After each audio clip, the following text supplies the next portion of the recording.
man, I just look back and see this, I don't even see the same person. I see this lost girl. Inside I was dying. On the outside I looked like a typical teenage girl and like I had it together, and on the inside I was just sad and lonely and lost, knowing that I was finding my worth in the wrong things, but not knowing who to reach out to. I wasn't really this perfect image of who I thought I was projecting. My sophomore year, I pretended like I was like this perfect image of purity and what that looks like. And on the outside, I was who everybody wanted me to be: straight A student and athletic and fun and personable and, pure and go to church and all these things. And then something just changed. I had my mom, and I had my brothers, and I had family that loved me, and so and I had basketball, and I had friends, and I had this boy that I really liked and that I really thought I loved. But he became, this boy became everything to me: my worth, my encouragement, my beauty. Just loved this boy so much that I was willing to give everything.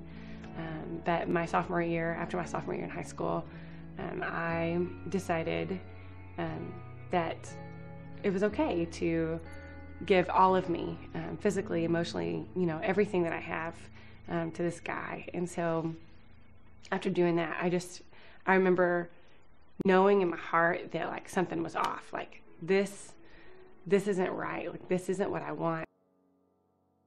Until my freshman year in college, nobody ever knew Jill, or never ever knew who I really was. I came to A&M and I felt like new and like this fresh start, and it was gonna be great. I knew was somewhere inside of me that I wanted to always be.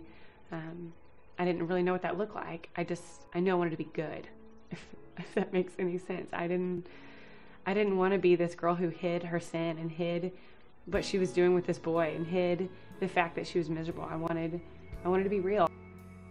I was cool, and I could drink and be a good girl, and I could do whatever I wanted. I could make this new image for myself. I was trying to balance two different images, and I knew which one I really wanted, but I didn't think I was good enough for that image.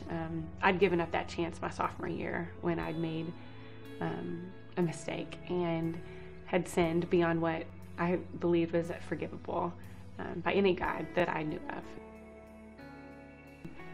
It made me think, man, maybe I'm not just this Christian that claims it and doesn't do anything about it with her life.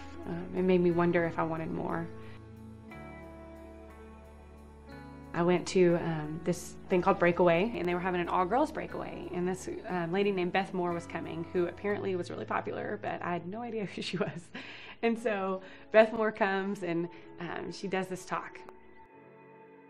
And so Beth Moore comes up, and she gets up there, and she has like all her notes and stuff, and she sets them up there, and then she closes them, and she's like, girls, I've been praying since I left Houston today, and I came here to give this message. I've been preparing for like months, and then on the way here, God laid something else in my heart.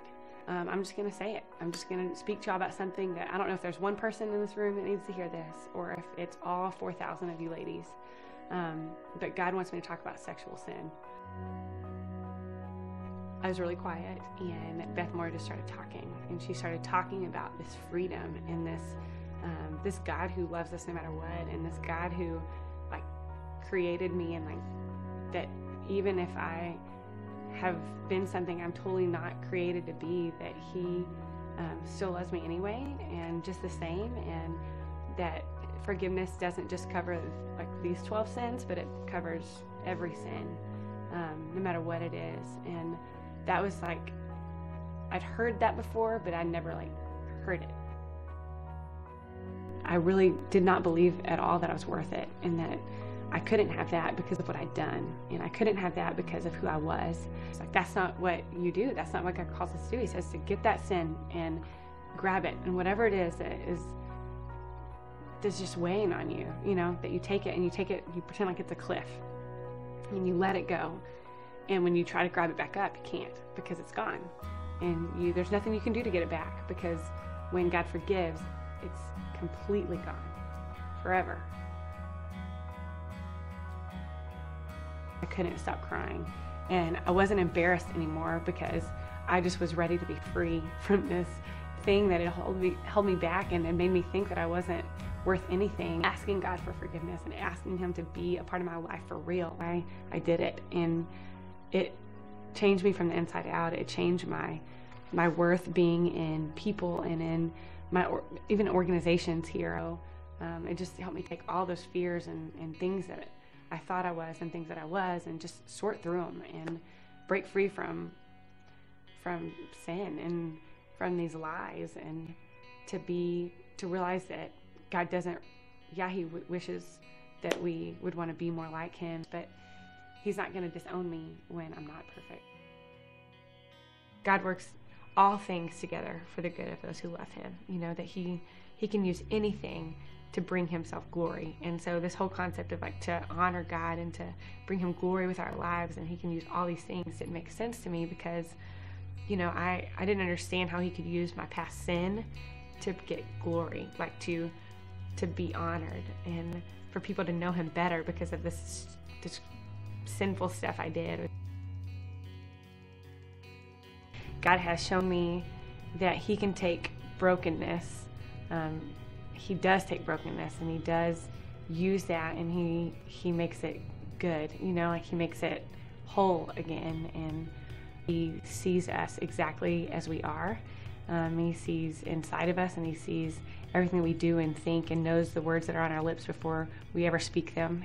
That He sees us, and to know that there's this God that's huge and big and holy and just more than I can imagine, that He, out of all the people He knows in the world and of all time, that He sees me. He sees me, and He knows me, and He loves me. That's a God that I want, that I want to give my life to. I am Jill Pfalser, I'm an Aggie, and I am second.